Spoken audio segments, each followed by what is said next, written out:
pour relier le golfe d'Aqaba, en mer Rouge, à la mer Morte. Rebaptisé Canal de la Paix, ce nouveau projet vise à transformer l'eau de mer en une eau douce de qualité assez bonne pour être consommée, via le dessalement, tout en ouvrant des perspectives agricoles et en tentant de stabiliser le niveau critique du lac.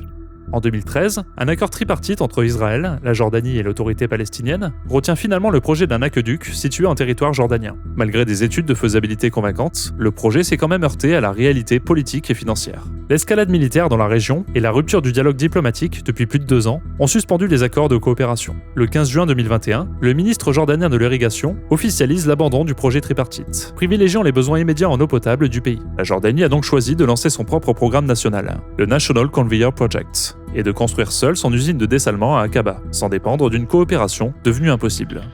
En janvier 2025, la Jordanie a franchi une étape historique, en signant un premier accord avec le consortium Meridiam-Suez, marquant le lancement officiel de la construction qui a débuté au début de l'année 2026. Le chantier avance désormais avec le soutien financier de la Banque européenne d'investissement. Dans ce contexte, la sauvegarde de la mer Morte est passée au second plan des priorités étatiques. Alors que chaque nation se concentre sur sa sécurité hydrique, aucun plan d'action pour sauver la mer Morte ne semble se profiler à l'horizon. Le point le plus bas du monde continue de payer le prix d'une gestion fragmentée où les impératifs immédiats pour l'accès à l'eau l'emportent sur la préservation d'un écosystème millénaire.